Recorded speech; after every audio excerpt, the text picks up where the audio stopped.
আসসালামু আলাইকুম প্রিয় দর্শক, পরবর্তী আলোচনায় আপনাদের সকলকে আমন্ত্রণ জানাচ্ছি। আসসালামু আলাইকুম। জুলাই আন্দোলনের মাধ্যমে শেখ হাসিনা দেশ ছেড়ে চলে যেতে বাধ্য হওয়ার 2 বছর যেতে না যেতেই তিনি যে আবার দেশে ফিরে আসার ঘোষণা দিয়েছেন, তাতে কাঁপুনি শুরু হয়ে গেছে জুলাই ব্যবসায়ীদের, জুলাই প্রতারকদের।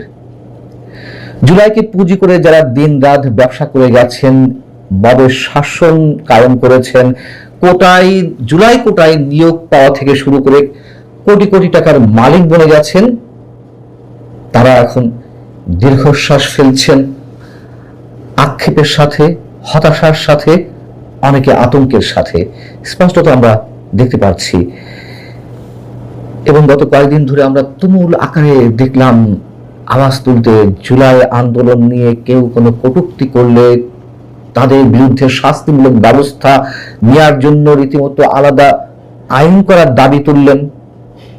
যারা জুলাইকে প্রতারণার সঙ্গে তুলনা করছেন তাদেরকে ফ্যাসিস্ট বলে গ্রেপ্তারের দাবি জানানো হলো। মজার কথা হচ্ছে, যারা জুলাইকে মহান বিপ্লব হিসেবে অভিহিত করে আসছিলেন তাদের অনেকেই এখন জুলাইকে প্রতারণার সঙ্গে তুলনা করছেন। আমার নিজেরও ধারণা, জুলাই কেন্দ্রিক এই চেতনা আর মাত্র কিছুদিন, মানুষ যা বোঝার বুঝে গেছে। অনেকে আবার বলতে পারেন, এই যে জুলাই সম্বন্ধে আমি যে কথাগুলো বলছি তাতে জুলাই আন্দোলনের মধ্য দিয়ে যারা নিহত হলেন, আহত হলেন, তাদেরকে অবমাননা করছে কিনা? নিশ্চয়ই না, বরং তাদের প্রতি আমাদের সমবেদনা। তারা প্রতারণার শিকার হয়েছেন, ক্রস ফায়ারের শিকার হয়েছেন। জুলাই আন্দোলনকারীদেরকে অনেকটা মুখোশধারীর সঙ্গে তুলনা করতে যাচ্ছিলেন স্বতন্ত্র সংসদ সদস্য ব্যারিস্টার রুমিন ফারহানা। আজ একটি অনুষ্ঠানে তিনি যে কথাগুলো বলেছেন, যে প্রশ্নগুলো তুলেছেন, একই প্রশ্ন আমরা অনেক আগে থেকে তুলে আসছি। আরো মজার কথা, ওই আলোচনার টেবিলে জুলাইয়ের কথিত বিপ্লবীদেরও কেউ কেউ উপস্থিত ছিলেন। তাদের সামনে রুমিন ফারহানা এই কথাগুলো উচ্চারণ করছিলেন। তিনি বলছিলেন যে গণ অভ্যুত্থানে যে স্বপ্ন ছিল, শেষবারের মতো মানুষ তার জীবন বাজি রেখেছিল, তারপর যখন দেখলো এটা কতিপয় মানুষের নিজস্ব সম্পত্তি, এটা বাংলাদেশে উগ্রবাদের নতুন উত্থান, অদ্ভুতভাবে কিছু নেই থেকে, মানে যাদের কিছু নেই একেবারে, সেখান থেকে শত কোটি টাকার মালিক হয়ে যাওয়ার একটা প্রকল্প, তখন স্বাভাবিকভাবেই গণমানুষ হাজারবার, লক্ষবার, কোটিবার চিন্তা করবে এরকম গণ অভ্যুত্থানে যাওয়ার জন্য, অর্থাৎ তারা যাবে কিনা হাজারবার চিন্তা করবে। যে প্রতারণার শিকার হয়েছে তারা। এমনকি তিনি বলছিলেন যে এই মানুষগুলো, যারা সাধারণ মানুষ, কোনো রাজনীতি করে না, তারাও তো নেমেছিল রাজপথে 24 আন্দোলনে। তারা যখন দেখছে যে, বা তারা যদি বুঝতো যে এই আন্দোলনের মধ্য দিয়ে 24কে 71-এর মুখোমুখি দাঁড় করিয়ে দেওয়া হবে, তারা কি এই আন্দোলনে নামতো? নিশ্চয়ই না। এবং তিনি যে কথা বলছেন পরবর্তীতে, যদি আমি তার এই কথার সঙ্গে একমত পোষণ করি না, তিনি বলছিলেন যে আগামী 100 বছরেও আর কোনো গণ অভ্যুত্থান হবে না। আমি মোটেই তার এই বক্তব্যের সঙ্গে একমত নই, এটি আমার ব্যক্তিগত ধারণা। আর তিনি যা বলেছেন সেটিও তার ব্যক্তিগত ধারণা। গণ অভ্যুত্থান নিশ্চয়ই অত সহজে হবে না, কিন্তু কখন, কিভাবে, মানুষ কার বিরুদ্ধে ফুঁসে ওঠে, রুখে দাঁড়ায়, কিছুই বলা যায় না। যারা ফুঁসছেন ক্ষোভে কিংবা হতাশায়, দীর্ঘশ্বাস ফেলছেন, এর আগে আপনাদেরকে জানিয়েছি বিপ্লবীরা কি ভাবছেন না ভাবছেন। তো কয়েকজন, মানে বিশেষ করে কয়েকজন আইনজ্ঞের কথা তুলে ধরতে চাই এই মুহূর্তে। শেখ হাসিনা ফিরে আসার ঘোষণায় তারা নিজেরা যে কিভাবে স্টান্টবাজি করছে, রাজনৈতিক স্টান্টবাজি, তার বিষয়টি তাদের বক্তব্যে স্পষ্ট। যেমন মানবতা বিরোধী অপরাধ ট্রাইব্যুনালের সাবেক চিফ প্রসিকিউটর, তিনিও তো কোটায় নিয়োগ হয়েছিলেন, জুলাই আন্দোলনের কোটায়। তিনি বলছেন গণ অভ্যুত্থানের মাধ্যমে যাদের ক্ষমতা থেকে সরিয়ে দেওয়া হয়েছিল তারা এখন প্রকাশ্যে দেশে ফেরার তারিখ ঘোষণা করছে। আজকে তারা তারিখ দিয়ে বলে ফেরত আসবো, এই দুঃসাহস তাদের হওয়ার কথা ছিল না। এটি সামগ্রিকভাবে রাষ্ট্রের ব্যর্থতা। রাষ্ট্র আবার কি? রাষ্ট্র তো বিমূর্ত প্রতীক। এই রাষ্ট্র চালিয়েছে কারা? এই জুলাই আন্দোলনকারীরাই তো। ডক্টর ইউনূস সরকারের সময় এবং তার পরবর্তীতেও তারা তাদের প্রভাব প্রতিপত্তি কাজে লাগানোর চেষ্টা করছে। আবার ট্রাইব্যুনালের বর্তমান চিফ প্রসিকিউটর আমিনুল ইসলাম কি বলছেন? ডিসেম্বরে আসবেন, শেখ হাসিনাকে উদ্দেশ্য করে বলছেন জানুয়ারিতে আসবেন, এটা আপনার ব্যাপার, কিন্তু আপনাকে তো আমরা কালকেই চাই, অতএব কোনো স্ট্যান্ডবাজি করবেন না, এখানে আর কোনো অস্থিতিশীল পরিবেশ তৈরি করবেন না। পরে এক লাইনে বলছে তাদের স্ট্যান্ডবাজিটা কোথায়। আসিফ নজরুল বলছেন, সাবেক মহামান্য আইন উপদেষ্টা, শেখ হাসিনাও দেশে ফেরার আগ্রহের কথা জানিয়েছেন। যদি সেটাই সত্য হয় তাহলে ডিসেম্বর পর্যন্ত অপেক্ষা কেন? শেখ হাসিনা, আপনি এখনই দেশে ফিরে আসুন। তারা আবার একই সাথে বলছেন গণহত্যা এবং মানবতা বিরোধী অপরাধের অভিযোগে অভিযুক্ত ব্যক্তিদের বিচার নিশ্চিত না হলে এই প্রবণতা আরো বাড়তে পারে। মানে যারা ঘোষণা দিচ্ছেন ফিরে আসবেন, একদিকে তারা বলছে যে মানবতা বিরোধী অপরাধের অভিযোগে অভিযুক্তদের বিচার করতে হবে, আবার বিচারের মুখোমুখি হওয়ার জন্য যারা ফিরে আসতে চাইছেন তাদেরকে কটাক্ষ করা হচ্ছে, বলা হচ্ছে রাজনৈতিক স্ট্যান্ডবাজি। আসলে রাজনৈতিক স্ট্যান্ডবাজি কারা করছে? শেখ হাসিনাকে কটাক্ষ করতে গিয়ে এই মানুষগুলো নিজেদের দুর্বলতাগুলো একেবারে স্পষ্টভাবে প্রকাশ ঘটিয়ে দিচ্ছেন। এরা সবাই আইন বিশারদ, তা হওয়া সত্ত্বেও এরা মানুষকে কোন এক প্রকার বুঝ দেওয়ার চেষ্টা করছেন যে শেখ হাসিনা মিথ্যা কথা বলছেন, প্রোপাগান্ডা চালাচ্ছেন, প্রতারণা করছেন। বেশ ভালো কথা। এরা একবারের জন্য বলছেন না যে আপনার ট্রাভেল পাসের ব্যবস্থা করা হচ্ছে, আমরা সরকারকে বলছি, সরকার সব ব্যবস্থা করবে। সেখানে শেখ হাসিনা আসবেন কি করে? তার কাছে কোনো পাসপোর্ট নেই। আমার আগে থেকে আমি এই কথা বলে আসছি, কিন্তু তারা সব জানে, সব বোঝে, বুঝেও এই ধরনের কথা বলতে চাচ্ছেন। আমরা তো চাই যে শেখ হাসিনা মিথ্যা বলছেন, এটা প্রমাণ করে দিন। আবার আমরা চাই শেখ হাসিনার বিচারের মুখোমুখি হন, কিন্তু তারা আবার সতর্ক করে দিচ্ছেন, যারা ঔদ্ধত্য দেখাচ্ছেন, মানে দেশে ফিরে আসার দরকার নেই, তোমাদের ঔদ্ধত্য দেখানোর দরকার নেই, বিষয়টি এমন। মধ্য কথা, শেখ হাসিনাকে আসতে দেওয়া হবে না। তিনি যাতে না আসতে পারেন, শেখ হাসিনা বিরোধী যে রাজনৈতিক ব্যক্তিত্বরা কিংবা দলগুলো রয়েছে তারা এক হয়ে যাবে, একসাথে তারা সিদ্ধান্ত নেবে, এটা অনেকেই বলছেন। কিন্তু প্রশ্ন হচ্ছে কি, তারপরেও কি শেখ হাসিনা আসবেন না বা আসতে পারবেন না? কেবলই স্ট্যান্ডবাজি? সত্যি সত্যি মানে তার বিরোধীরা যে কথাগুলো বলছেন সেটি সরকারকে এক ধরনের বিব্রতকর অবস্থায় ফেলার জন্য তিনি কথা বলছেন?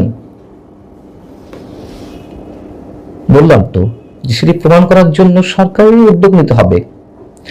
তারপরে শুধু এটুকু বলে রাখি, আগামী কয়েক মাস দক্ষিণ এশিয়ার রাজনীতিতে অনেক ধরনের উথাল পাতাল কিছু ঘটতে যাচ্ছে, শুধু বাংলাদেশ নয়। ভূ রাজনীতি সম্পর্কে নিশ্চয় আপনাদের অনেক ধারণা আছে, কোথায় কি হচ্ছে না হচ্ছে কেউ প্রেডিক্ট করতে পারছে না। ধরুন বাংলাদেশের কথায় 24-এর 4 আগস্টকে কেউ ভেবেছিল যে 5 আগস্ট শেখ হাসিনাকে এইভাবে দেশ ছাড়তে হবে? আওয়ামী লীগ হয়তো পদত্যাগ করতে যাচ্ছে সরকারের জায়গা থেকে, আওয়ামী লীগের পতন ঘটতে যাচ্ছে, অনেকে ধারণা করছিলেন, আমার নিজেরও মনে হচ্ছিল। কিন্তু এইভাবে শেখ হাসিনাকে এবং আরো অসংখ্য মানুষকে দেশ ছাড়তে হবে কেউ কি ভেবেছিলেন? ভাবেননি। হয়েছে তো তাই। কেউ কি ভেবেছিলেন যে ডক্টর ইউনূস আসার পরে নির্বাচন নিয়ে কোন টাল বাহানা হবে, দেশে জঙ্গি শাসনের উত্থান করবে? কেউ ভাবেননি, ঘটেছে। কেউ কি ভেবেছিলেন যে তারেক রহমান সাহেব দেশের মাটিতে এত সহজে পা ফেলতে পারবেন, আর পা দিয়েই তিনি অল্প কদিনের মধ্যেই দেশের মুকুটটি মাথায় নিয়ে নেবেন, তিনি প্রধানমন্ত্রী হবেন? কেউ ভাবেননি, এত সহজে ভাবেননি। অতএব নতুন করে এমন আরো কিছু যদি ঘটেও অবাক হওয়ার থাকবে না নিশ্চয়ই। ভালো থাকুন, আল্লাহ হাফিজ। নমস্কার, ক্যালকাটা ডায়ালগস থেকে মনোজ দাসের প্রীতি ও শুভেচ্ছা নিন। খুব সম্প্রতি 2-3 দিন আগে একটা বড় ঘটনা ঘটে গেছে বিশ্ব রাজনীতিতে, যার সঙ্গে ভারত যুক্ত আছে।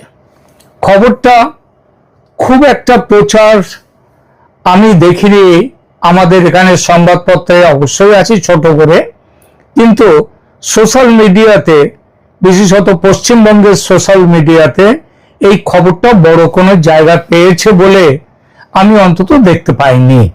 অথচ কারণ আমাদের এখানে অনেকগুলো ব্যাপার আছে, বারুইপুর ঘটে গেছে, এর মধ্যে বারুইপুরের খুন ধর্ষণ এবং হত্যাকাণ্ড এসবগুলো ঘটে গেছে, নানা রকম গোলমাল হয়েছে, একটা সাম্প্রদায়িক দাঙ্গার মুখোমুখি এসছে বারুইপুর। শুভেন্দু অধিকারীর সরকার খুব কড়া হাতে পরিস্থিতিটাকে নিয়ন্ত্রণ করতে পেরেছেন।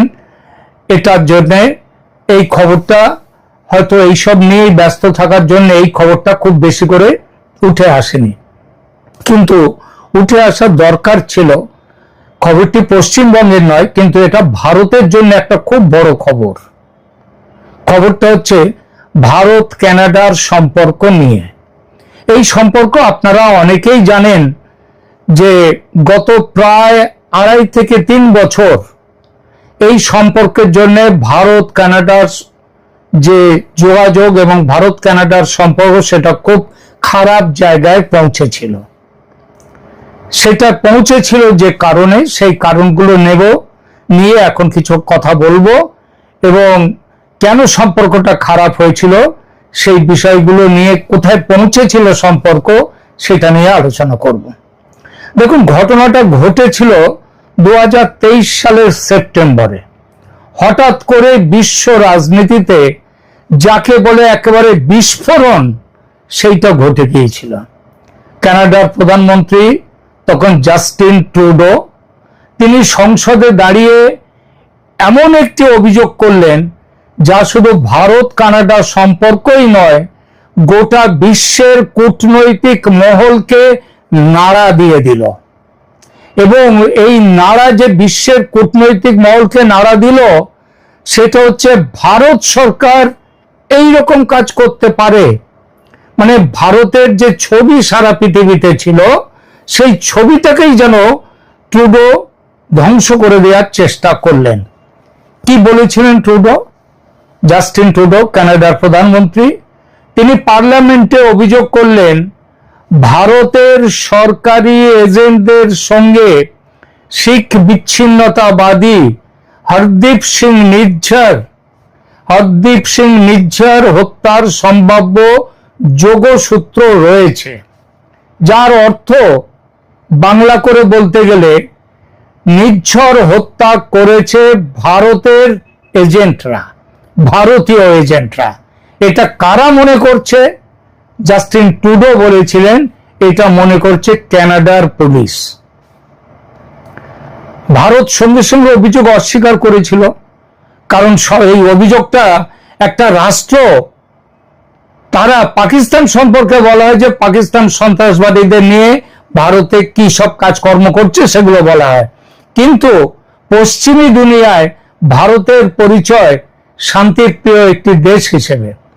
সেই দেশ যারা আন্তর্জাতিক রীতিনীতি মেনে চলে, এমন একটি দেশ, তারা কানাডাতে শিখ উগ্রপন্থী নিজ্জরের হত্যাকাণ্ডে জড়িত। এই খবর কে দিচ্ছে? এটা কোনো সোশ্যাল মিডিয়া দিচ্ছে না, এটা কানাডার প্রধানমন্ত্রী সেখানকার পার্লামেন্টে দাঁড়িয়ে এই কথা বলেছেন। ভারত সঙ্গে সঙ্গে অভিযোগ অস্বীকার করলো, কড়া অবস্থান নিল ভারত, বলল কোনো প্রমাণ হাতে না নিয়ে এত বড় অভিযোগ তোলা ভারতের শত্রুতা করা। কানাডা পরিষ্কারভাবে ভারতের শত্রুতা করছে। ভারত বলল যে প্রমাণ থাকলে শেয়ার করা হোক, কি প্রমাণ আছে ভারতের সঙ্গে, ভারত তার জবাব দেবে। আর প্রমাণ হাতে না নিয়ে এমন এক অভিযোগ করা হলো, তার মানে হচ্ছে ভারতের বিরোধিতা করা। ভারত তার বক্তব্য প্রত্যাহার করুক। জাস্টিন ট্রুডো কোনোটাই করলেন না, ফলত ঘটনার প্রভাব পড়ল দু দেশের সম্পর্কে। তার আগে কিন্তু কানাডা ভারতের মিত্র, খুব মিত্র দেশ। সেই দেশের সাথে সম্পর্ক খারাপ কিভাবে হলো? কূটনীতিক বহিষ্কার শুরু হলো দুই তরফ। ভারতও করলো,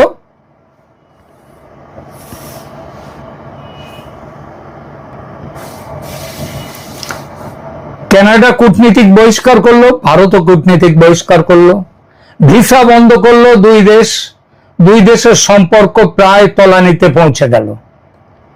এমনকি গত 2024-এ ভারতে সারা পৃথিবীর সমস্ত নেতৃত্বরা তারা যখন ভারতে এলেন বৈঠকে G20, সেই বৈঠকে জাস্টিন ট্রুডোকে ভারতের প্রধানমন্ত্রী নরেন্দ্র মোদী তিনি যেভাবে তাকে অভ্যর্থনা জানালেন, সেই অভ্যর্থনা ছিল শীতল অভ্যর্থনা।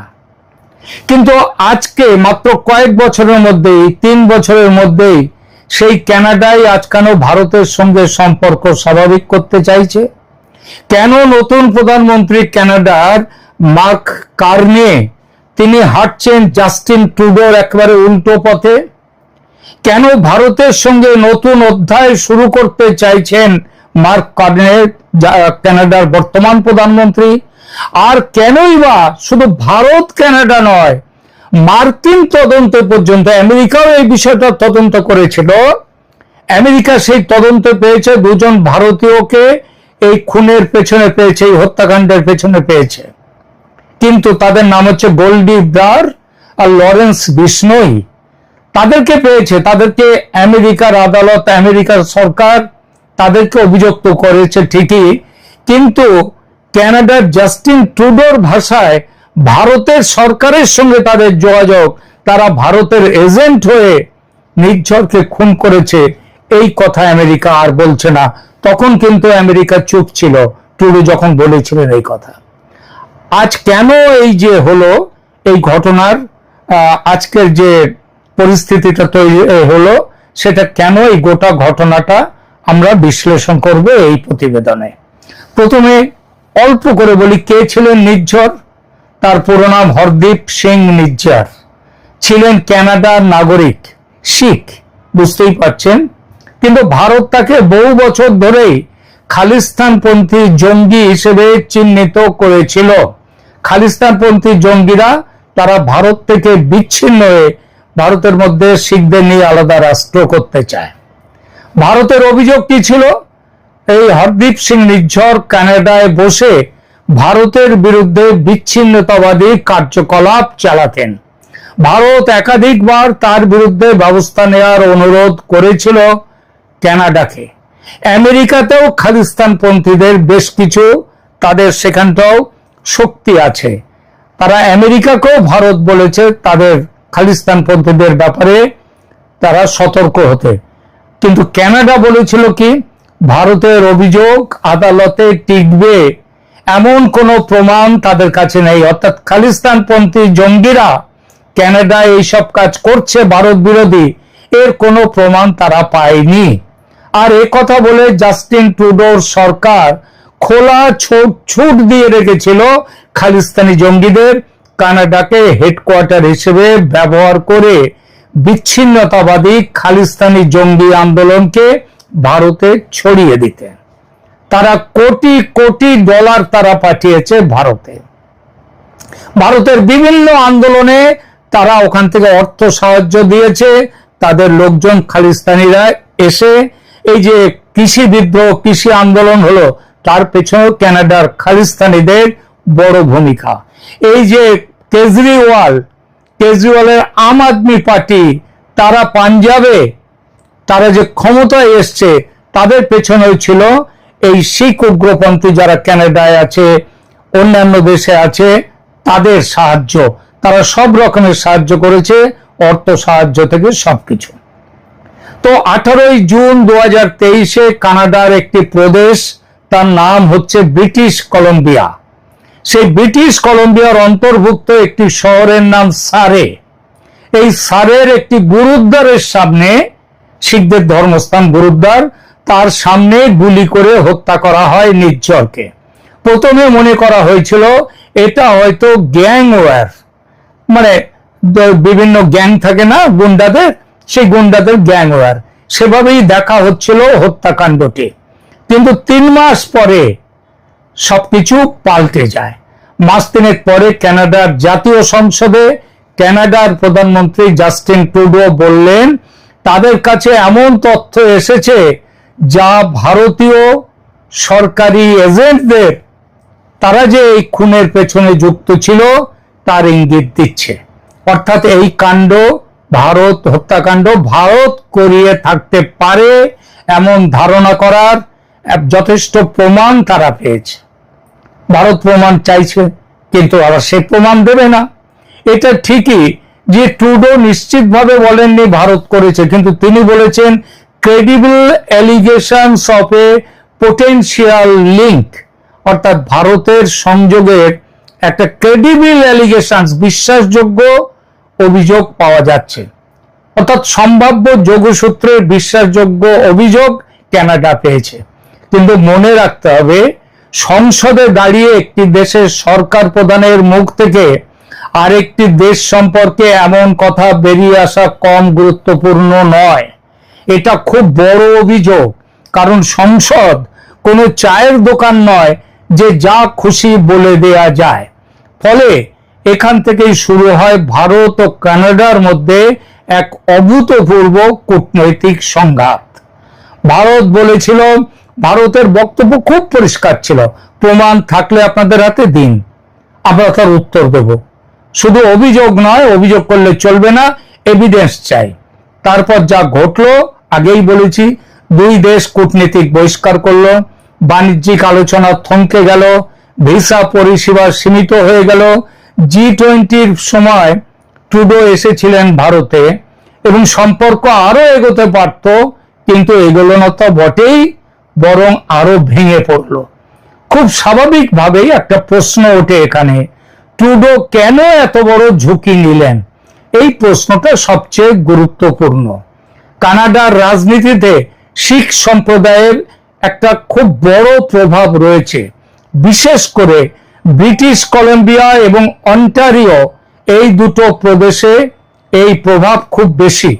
আর সংসদে ছিল ট্রুডোর সংখ্যালঘু সরকার, সংখ্যাগরিষ্ঠ সরকার ছিল না ট্রুডোর সরকার। সংসদে টিকে থাকতে বিভিন্ন রাজনৈতিক সমীকরণের ওপর নির্ভরশীল ছিলেন জাস্টিস ট্রুডো। তার সরকার টিকে ছিল শিখদের ভোটের ওপর। আগেই বলেছি, জাস্টিন ট্রুডোর সরকার ছিল সংখ্যালঘু। সংসদে টিকে থাকার জন্য তাকে যে দলটির উপরে নির্ভর করতে হতো, সেই দলটির নাম নিউ ডেমোক্রেটিক পার্টি বা এনডিপি। আর এই এনডিপির নেতা ছিলেন শিখ বংশোদ্ভূত জগজিৎ সিং, যিনি খালিস্তান প্রশ্নে ভারতের অত্যন্ত কঠোর সমালোচক। এছাড়া ব্রিটিশ কলম্বিয়া ও অন্টারিওর মতো প্রদেশে শিখ ভোট ব্যাংক খুব বড় ভোট ব্যাংক। কানাডার নির্বাচনী রাজনীতিতে শিখ ভোট ব্যাংকের গুরুত্বপূর্ণ ভূমিকা আছে। ফলে ট্রুডো সরকারের ভারত নীতি দেশীয় রাজনৈতিক সমীকরণের প্রভাব থেকে মুক্ত ছিল না। শিখদের মন জুগিয়ে চলতে হতো তাকে, আর সেই করতে গিয়েই তিনি ভারতের বিরুদ্ধে মুখ খুলেছেন, খালিস্তানি উগ্রপন্থীদের সমর্থন দিয়েছেন পরোক্ষে। আর ভারতও তার দিক থেকে বারবার একই কথা বলেছে যে কানাডা খালিস্তানপন্থী উগ্রপন্থীদের স্বর্গরাজ্য হয়ে উঠেছে। ভারতের যুক্তি ছিল, বাক স্বাধীনতা আর সন্ত্রাসবাদ এক জিনিস নয়। এই বক্তব্য নতুন নয়, বহু বছর ধরেই ভারত এই যে অভিযোগ করে আসছে কানাডার বিরুদ্ধে, অভিযোগ করে আসছে, সেটা সরকার টু সরকার আলোচনা। তারপর কি ঘটলো? তদন্ত তো চলছিল। 2024 সালে কয়েকজন ভারতীয় বংশোদ্ভূত ব্যক্তিকে গ্রেপ্তার করা হয় কানাডাতে। তদন্ত চলতে থাকে, সারা বিশ্ব অপেক্ষা করতে থাকে ভারত সরকারের বিরুদ্ধে এবার নিশ্চয়ই কোনো প্রমাণ বেরিয়ে আসবে। 3 বছর কাটলো, কোনো প্রমাণ এলো না। সম্প্রতি এই 2026 সালে কদিন আগে এলো এই ঘটনার সবচেয়ে বড় মোড়। মার্কিন বিচার বিভাগ তারাও কিন্তু এই ঘটনাকে গুরুত্ব দিয়ে আলোচনা করেছে, তদন্ত করেছে। মার্কিন প্রচার বিভাগ লরেন্স বিশনয় ও গোল্ডেন ব্রায়ার সমেত একটি আন্তর্দেশীয় ইন্টারকন্টিনেন্টাল একটা অপরাধ চক্রের বিরুদ্ধে এই অভিযোগ এনেছে যে তারা নির্ঝর হত্যাকাণ্ডের পরিকল্পনা করেছিল, কিন্তু আমেরিকা এটাও বলেছে এই অভিযোগের মধ্যে ভারত সরকারের কোনো ভূমিকা নেই, ভারত সরকারের বিরুদ্ধে তারা কোনো অভিযোগ আনেনি। যেটা বলা হয়েছে সেটা ইঙ্গিত দেয় এটা গ্যাংওয়ার, একটা বিশুদ্ধ গ্যাংওয়ার, এবং ভারত সরকারের কোনো ভূমিকা নেই সেখানে। এখানে মুক্তিপণ নিয়ে কথা উঠেছে, গ্যাং লড়াই নিয়ে কথা ছিল। এদিকে একই সঙ্গে কানাডার আমেরিকার সেখান থেকে দপ্তর থেকে বলা হলো, সরকার থেকে, আবার কানাডার পুলিশ প্রধান তারাও বললেন যে বর্তমানে ভারত সরকারের সঙ্গে এই অপরাধের যোগসূত্র প্রমাণ করার মতো কোনো প্রমাণ তাদের হাতে নেই। তারা তাদের তদন্তে ভারত সরকারের কোনো প্রমাণ, যোগাযোগের কোনো প্রমাণ পায়নি। এটা ভারতের কিছু অপরাধী, তারা কানাডার অপরাধে, কানাডাতেও তাদের চক্র আছে, তাদের মধ্যে লড়াই।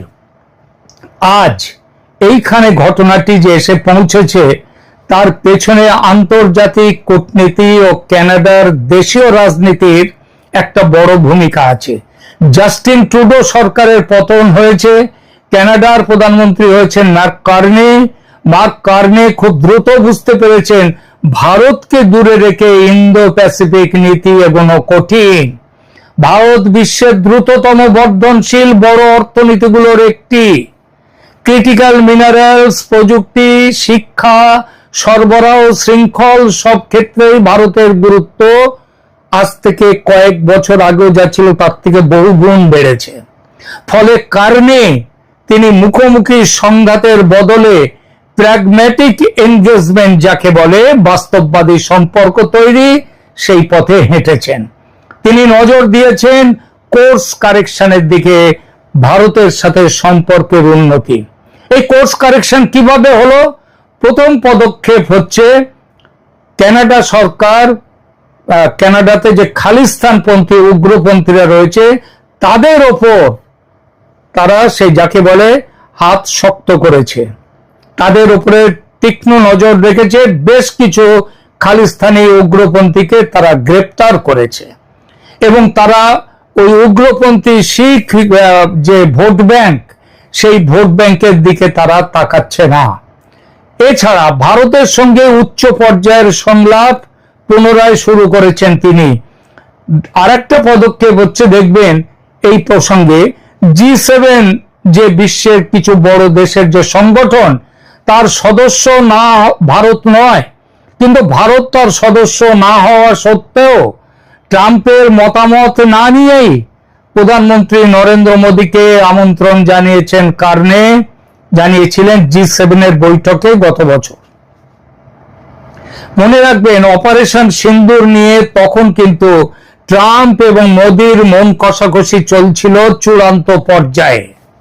ট্রাম্প বলছিলেন না যে তিনি এই যুদ্ধ থামিয়ে দিয়েছেন, তিনি ভারত এবং পাকিস্তান দুজনেই তাকে রিকোয়েস্ট করে মধ্যস্থতা করেছে, তার জন্যই যুদ্ধ থামিয়েছেন তিনি। পাকিস্তান সেটা মেনে নিয়েছিল, বলেছিল। ভারত সেটা মানেনি। শুধু নয়, ভারত তার একবার নয় বহুবার, যখনই ট্রাম্প এই কথা বলেছেন, ভারত তার বিরোধিতা করেছে। এবং তা সত্ত্বেও কানাডার প্রধানমন্ত্রী যখন এই রকম গোলমাল চলছে ভারতের সাথে আমেরিকার, সেই সময় মার্ক কার্নে ভারতের প্রধানমন্ত্রী নরেন্দ্র মোদীকে কানাডায় নিমন্ত্রণ করেছিলেন G7 এর বৈঠকে উপস্থিত থাকতে, এবং মোদী গিয়েছিলেন। তারপরে কি হয়েছিল? মোদী যাওয়ার ঠিক আগে, আপনাদের হয়তো মনে আছে, মোদী যাওয়ার ঠিক আগে ট্রাম্প তখন ইরানে বোমা ফেলবেন বলে ট্রাম্প বলেছিলেন, তার মোদী যেদিন পৌঁছবেন ঠিক তার আগেই ট্রাম্প বেরিয়ে চলে এসেছিলেন কানাডা থেকে, তিনি ওয়াশিংটনে চলে এসেছিলেন এবং মোদীকে ফোন করে বলেছিলেন যে ফিরে যাওয়ার আগে যেন একবার আমেরিকায় এসে তার সঙ্গে দেখা করেন। মোদী তার অনুরোধ করেছিলেন, মোদী অনুরোধ রাখেননি। এরপরে দেখুন, দুই দেশের মধ্যে, কানাডা এবং ভারতের মধ্যে কূটনৈতিক যোগাযোগ আবার আগের জায়গায় ফিরিয়ে নিয়ে গেছেন মার্ক কার্নে। চতুর্থত, বাণিজ্য, জ্বালানি, যেটা হচ্ছে পারমাণবিক জ্বালানি, গুরুত্বপূর্ণ খনিজ ও শিক্ষা ক্ষেত্রে কানাডার সঙ্গে ভারতের নতুন সহযোগিতার উদ্যোগ নিয়েছে দুই দেশ। কার্নি একটি বার্তা দিয়েছেন, নির্ঝর হত্যার তদন্ত যেমন চলছে তেমন চলবে, কিন্তু আমরা আগে ভারতের সম্পৃক্ততা নিয়ে যে কথা বলেছি সেই জায়গায় আমরা আর থাকছি না। আমরা আমাদের বক্তব্য প্রত্যাহার করে নিচ্ছি। এটাই তার কোর্স কারেকশন। নির্ঝর হত্যার তদন্তে ভারতের কোনো ভূমিকা পাওয়া যায়নি, এই ঘোষণা ভারতের একটা বিশাল কূটনৈতিক সাফল্য। জাস্টিন ট্রুডো ভারতকে দোষী ইঙ্গিত করে যা বলে দুদেশের সম্পর্ক খারাপ করেছিলেন, সেটা ছিল তার রাজনৈতিক বাধ্যবাধকতা, সেই সঙ্গে শিখ সম্প্রদায়কে হাতে রাখা অর্থাৎ ভোট ব্যাংকের তাগিদে। ভারত সরকারের বিরুদ্ধে যে অভিযোগকে কেন্দ্র করে এত বড় কূটনৈতিক সংকট তৈরি হয়েছিল, তা ট্রুডোর ক্ষমতায় থাকার স্বার্থে, বাস্তবতার স্বার্থে নয়। সেই সম্পর্ক ভুলে কানাডার বর্তমান প্রধানমন্ত্রী মার্ক কার্নে সম্পর্ক পুনর্গঠনের পথে হেঁটেছেন। এটা নিঃসন্দেহে ভারতের সাফল্য, ভারতীয় কূটনীতির বড়সড় জয়।